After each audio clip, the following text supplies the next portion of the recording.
What's up, everybody? Welcome to episode 1 of Prop It Like It's Hot, powered by Prop Insiders. I'm Nick, and I'm joined here today by my partners Clayton and Lucas. Today's insights discuss the road our time here, powered by PropInsiders.com, your home for props, stats, and trends. Over to you, Clayton. What's up, buddy? How's it going, guys? Excited for episode 1 here. NHL's kicking off playoffs. NBA kicked off playoffs tonight. Excited to get chatting about it. Lucas, how you doing? Good. Been a busy weekend, but excited that we got some playoff sports. MLB starting up. I mean, it's an exciting time if you're a gambler or just a general sports watcher. It's a nice time to be. Yes, sir. All right. So I guess with the NBA kicking off, we had a couple big games today on Sunday here. Luke, you want to give us a little breakdown of what happened, what you might have saw in terms of props and stuff like that? Yeah. So I mean, the Heat are up 1-0 on the Bucks now. Big takeaway for that game was 2 big injuries. The Heat are going to lose Tyler Hero for 4 to 6 weeks, thanks to a hand injury, and Giannis Antetokounmpo also left the game with a lower back bruise. His status for game 2 is a little up in the air, but both guys kind of went down early, and as both teams adjusted on the fly, it made it an interesting little game. 2 guys stepped up for each team. Jimmy Butler led the Heat with 35 points and 11 assists, and then Chris Middleton had 33 points and 9 assists in the loss. So, I mean, Heat take the home court advantage back, and we'll see what they can do, and see if they can maybe steal 2 games in Milwaukee and head back down south with a heavy advantage. There's some big injuries there. Yeah, I mean, if Giannis stays out for game 2, that might be a tough hole for the Bucks to fill. Yeah, absolutely. But another big upset. But and everyone said it, if they can get in, gonna be a problem. Look out. Los Angeles Lakers. Yes, sir. 1 buzz on Memphis after a 128-112 victory. I mean, playoff Ron didn't even show up today.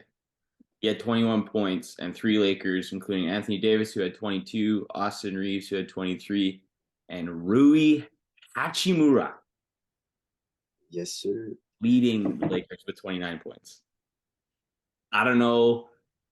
I don't know if he was not the game's top scorer, but geez, even a Hachimura to be the Lakers' top scorer probably would have paid out nicely. Yes. Don't think anyone saw that coming. On the Memphis side of things, surprisingly, John Morant was a little gun shy tonight with only 18 points. But he did leave the game in the 4th quarter after a hard fall that did not look good on video. Fingers got bent backwards, and Twitter's a bit of a dumpster fire as per usual, but it does not look great for him in game 2, which LeBron and Davis and the rest of the Lakers will be smelling some blood in the water if they're going to be without Ja for game 2. But in his absence to finish out the game, Jaren Jackson did lead the Grizzlies with 31 points. And then the third game that has just come in would be the Clippers shocking the Suns 115-110, I believe. I mean, Suns big favorite after that trade deadline acquisition of Kevin Durant. And I mean, hey, Kevin Durant showed up today. He had 27, 9, and 11. Can't really ask for much more. 1 assist, I believe, away from 1 rebound away from a triple-double. Devin Booker had 26 points, but the other big story was probably a nice throwback performance from Kawhi. with 38 points on 13 of 24 shooting. Eric Gordon had 19 points for the Clippers, and Russell Westbrook chipped in with 10 rebounds and 8 assists. And then currently, we have the fourth and final game of the night with the Timberwolves and Nuggets playing, and it is 26-23 Denver at the end of the first. And that is your Sunday NBA wrap-up. Yeah, that was quite the day. I luckily got to sit down and watch the Lakers a little bit. Obviously, being a big LeBron fan, I enjoyed the result. Ja had some sort of tape job going on in his right hand there, so looked like he was nursing something going into the game. And sure enough, he takes a hard fall right on that hand. So not looking too good for them. I mean, the Grizzlies are a deep team, even though they're battling some injuries with Steven Adams out. But I mean, I'm all for it. Let's go Lakers. I'm hoping LeBron can get through this one easily. If Ja is out, I honestly see Lakers in 5, maybe even 4. AD was feasting even on Jaren Jackson, who's the self-proclaimed defensive player of the year. I mean, he kind of deserves it. He had, I believe, 4 or 5 blocks. But AD kind of shined through there with 7 himself, which is obviously his playoff career high. So I was definitely happy with those results. Obviously, the Suns was a bit of a shocker. Big bad Kawhi is back with the claw. Russell Westbrook, if you guys watched a little bit, he was all over KD most of the first half there. So Really? Should be a fun one. Game 2 coming up in a couple days. Obviously, a couple games looking forward here. Yeah, I guess that kind of wraps it up for a little bit of the NBA stuff. I'll kind of roll into the MLB. Obviously, MLB looking to spice it up this season with a little bit of the pitch clock, bigger bases, trying to get the fans involved more, a little higher pace. A lot of changes so far. I kind of enjoy it as a lifetime baseball guy. I've really enjoyed it with the pace of play. Games are lasting like 2.5 instead of 3.5, that they don't really need to be. But in terms of the games today on Sunday, all of them are wrapped up here. A couple shockers, a couple maybe not so shocking. The Yankees, they got 9 innings from Cole today. Guy's been on fire. He's got a sub-1 ERA through 4 games with 4 wins. Pretty electric stuff. Guy looks like he wants a championship real bad, as do I with the Yankees. And then, sorry, go for it. You guys can stay not having it. Yeah, I mean, we're technically as big of chokesters as the Leafs. But in terms of Toronto, the Blue Jays saw Manoah take on McClanahan from the Rays. Obviously, the Rays were the talk of the MLB for the first 14 or so games, going, I believe, 13-1 or 13-0 to start. 13-0 to start. 13-0 to tie the record for most wins to open a season. Yeah, so I mean, they went to Toronto. Yeah, you couldn't get the record. Yeah, obviously the boys here from Canada, so a little bit of Blue Jays fans. I'm not a Blue Jays fan. The other two are, I'm sure. Manoah is all the talk in the world, bringing that big unit to the mound. Guy's been pretty brutal to start the year, especially today. First inning, I caught a little bit of a glimpse of it. Guy's not really finding the strike zone too much. Just a fastball slider really rolling for him. Slider wasn't really hitting the plate today. I believe the Rays put up sorry, go. He hung that slider out over the plate a couple times, and it was ugly.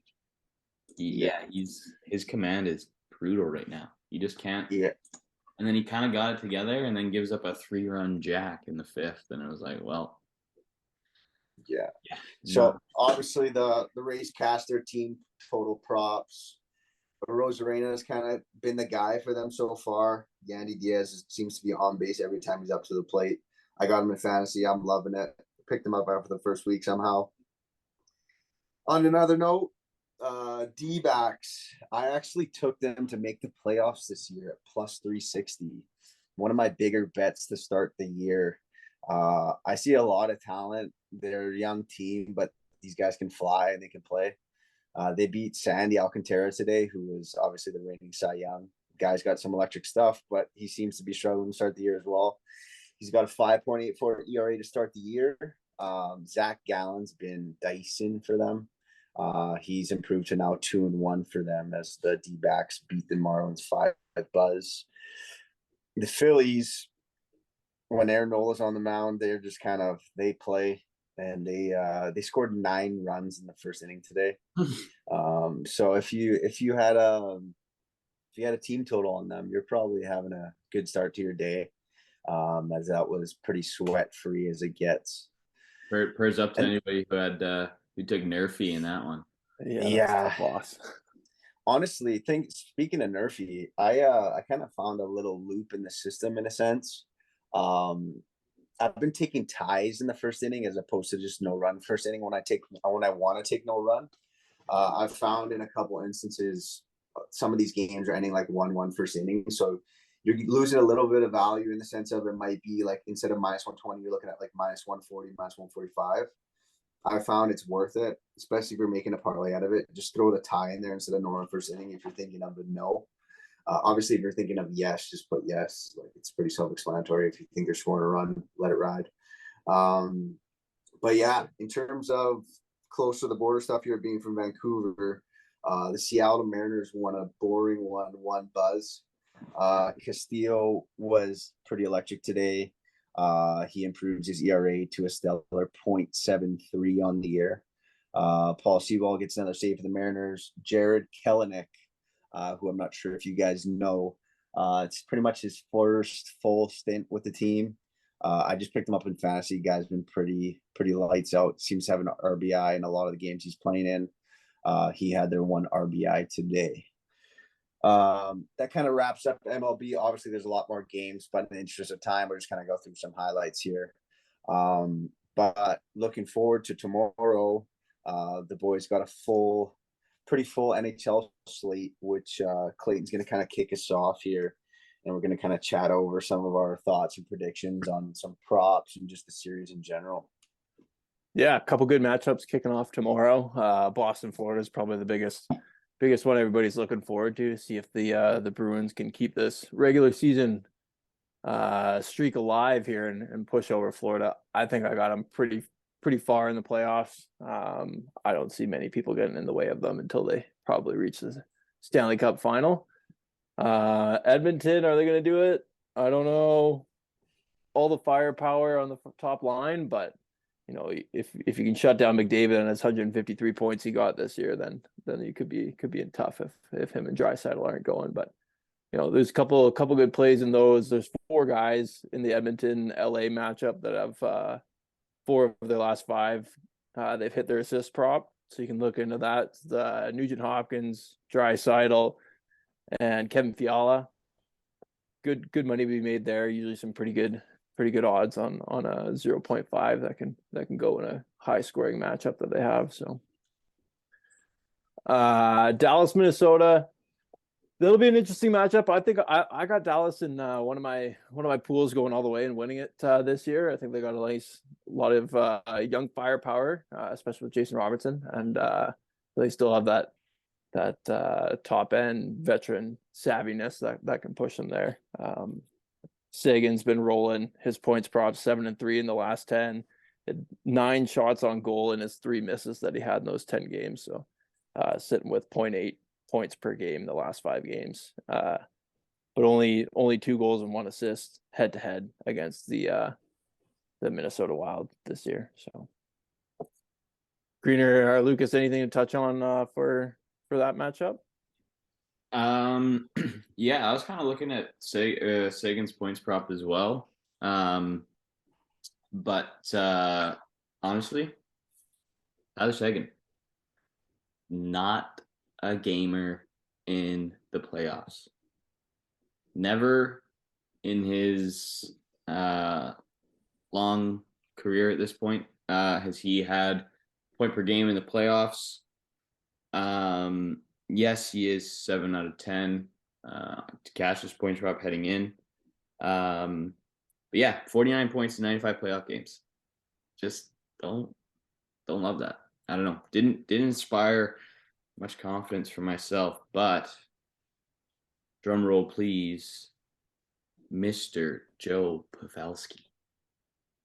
That guy is a certified playoff dog.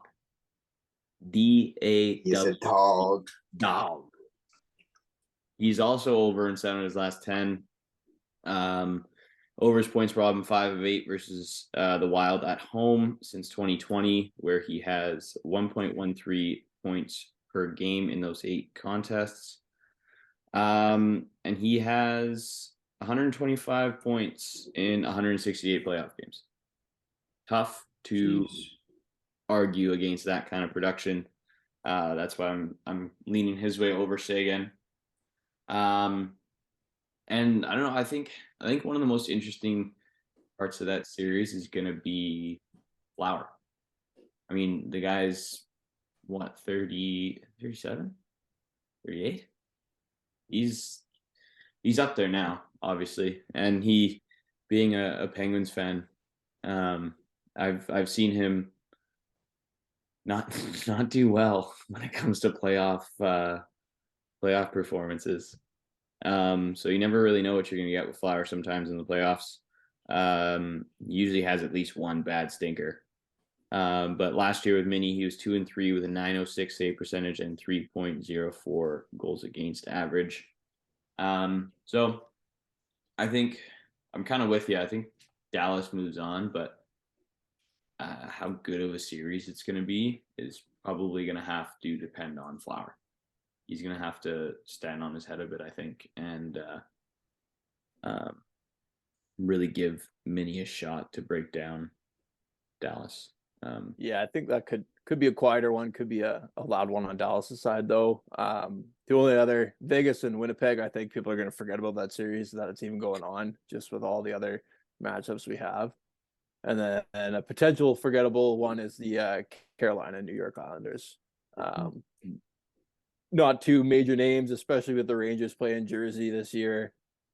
I think that might fly under the radar, but that could be a good contest. See how the young guys do over on the island, and I'd like to see them come out of there and make a run out of it. But Carolina, they'll shock you any day of the week. So yeah. I'm actually rocking a vintage Parise jersey today. I pulled it out of the closet. Obviously, he's actually been pretty good this year. I remember betting on him a couple times. I believe he was close to like 45% of road games he had a goal. So he was kind of buzzing for periods of the year.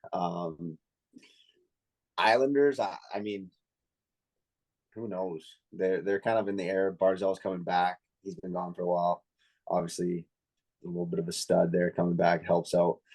But in terms of the NHL, I just pulled up some of the odds here.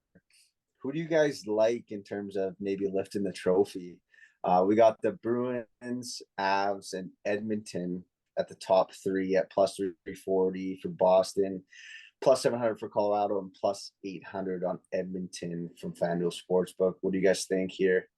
I'm out on Colorado. Yeah. Missing Landeskog, I believe, for the that's right. Tough to win when you don't have your captain. So, yeah, I think my car's kind of nursing something pretty significant too. So who knows? Yeah, there could be. Who are they playing? Seattle in the first round. I mean, I might even take that as an upset, to be honest. Probably good money on it. But like Seattle's kind of like they're kind of sneaky. They were just buzzing all year. Like they seem to win some big games. That I went to a game this year there actually. It was a great atmosphere. I had a great time. The fans are super into it. I mean, like the Seahawks, I'm a Seahawks fan. Like great vibes in there. Obviously a brand new barn. Who knows? I mean, obviously that's 2 key pieces they're missing. Seattle's got nothing to lose. Why not? I mean, It's going to be tough, but you never know.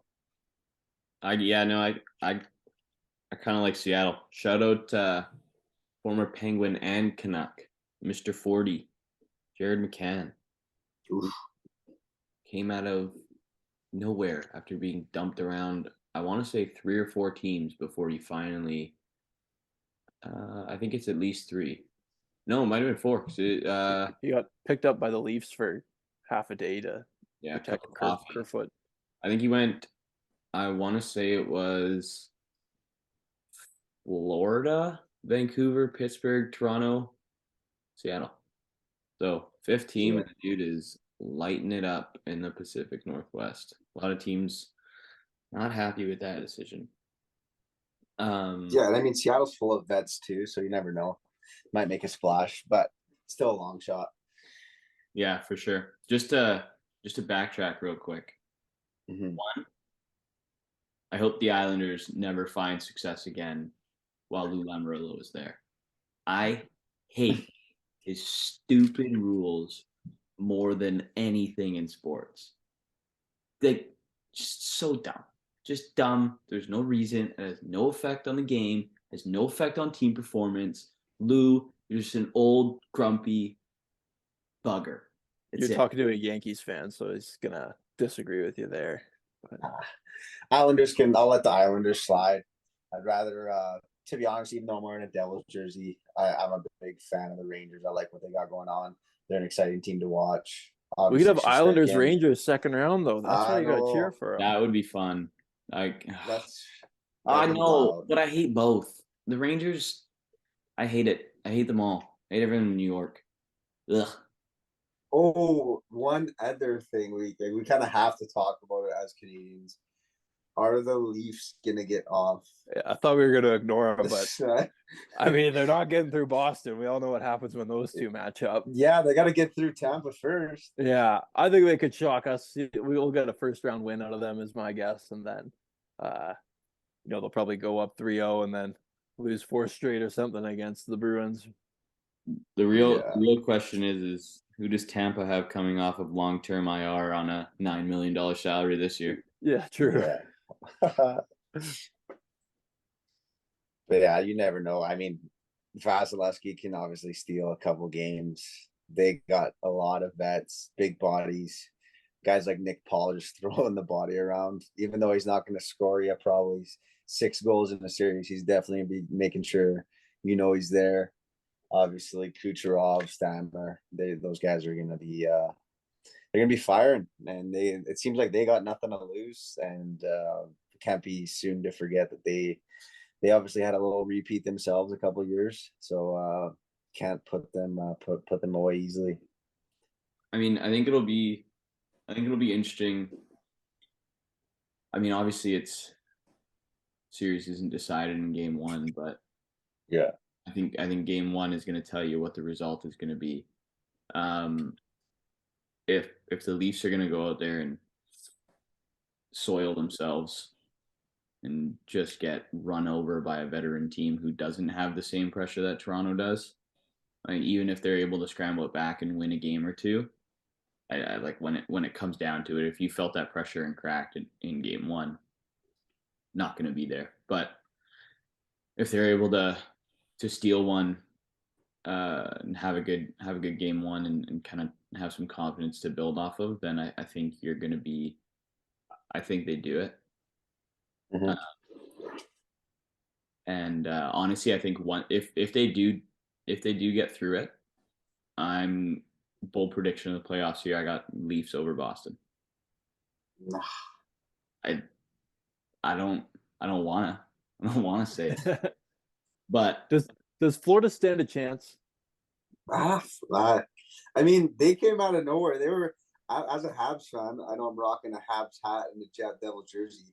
The Habs were looking at a top 5 pick. I remember a couple months back when Florida was at the bottom of the standings, and now they're just straight buzzing.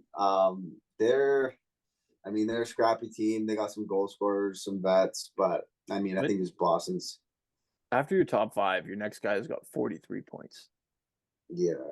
So they're in trouble if they get their top line shut down. I mean, Tkachuk almost 110 this year with 123 penalty minutes too. So Bergeron apparently is questionable for game 1, so I mean that might have a big effect on things. If you can steal game 1 to start in TD Garden, there you might be looking at something promising, but obviously something you highly doubt. Yeah. Yeah. Bobo might be past his days, but he can be a stellar goalie at any Yeah. point. So I don't think Bobo's playing. is he out? I got Alex Lyon as the expected starter. Oh, jeez. Who So the the jumping heck spent is tonight that? too. What? I said, who the heck is that? 9-4-2 this year, Played- 289 GAA, 912 save percentage, and 1 shutout. I mean, Good luck. I don't That's all I I can don't think say. Bobo was any better, to be honest. But Yeah. I mean, Knight had some good games. I remember watching a couple. I had some prop bets on there, but yeah, I mean, I guess it kind of wraps it up. We're gonna start our first episode here off hot with a little ending segment. We're gonna present to you guys our 3-leg parlay powered by PropInsiders.com from the boys at PropInsiders.com. I'll kick it off first. No idea why this game's at 8:10 a.m. Pacific time tomorrow, but Ohtani's on the bump against the Red Sox. The Red Sox kind of been struggling all year. They're posting, I believe, a 23.5% strikeout rate, which is crazy high. Ohtani's obviously got some electric stuff. I see him going 6 or 7 innings. The line's not out yet. I'm projecting it to be at around 5.5, 6.5. If it's at 5.5, that's a treat. If it's at 6.5, I still love it. So either 6.5 or 5.5. Take the over. Guy's got some electric stuff. He's averaging, or his last 3 games, he's got 6, 8, and 10 Ks. So I'm pretty comfortable with 5.5 and even 6.5, even though he had 6 last game. Red Sox are struggling. That's my pick of the day. Clayton, you want to give us yours? Yeah, I'll stick on the ice. That series we kind of glossed over, but Carolina versus the Islanders. I'm gonna take Brent Burns and his shots on goal prop. The line's gonna be at 2.5 already. Season average is 3.11 shots on goal a game. But the last 5 you've seen it tick up. It's at 4.6 shots on goal per game. So, Islanders are 18th in the league with 31 shots against. So I like it. I think he's going to get a lot of offensive looks. He's 7-3 head to head against the Islanders and 4-1 when he's at home in favor of the over. So I think for a high scoring team, even if Sturkin's playing well, I think it'll be a good one. Sweet. And yeah, I had mine earlier. Joe Pavelski points. Yeah, it's the playoffs. Do not bet against DAWG dogs. Joe Pavelski certified dog. Yeah, so I actually punched in the 2 that you guys offered us here. We're looking at plus 152 on that 2-gamer. We're gonna add my leg tomorrow morning with Ohtani K's when it comes out. We're probably looking around 3-1 on the 3-leg parlay. Straight bet them, parlay it as you please at your best judgment. Have fun with it. This wraps up episode 1 of our podcast/talk show. Thanks for tuning in, guys. We'll be back. We're looking to post maybe once, twice a week. We enjoyed our time here, and cheers.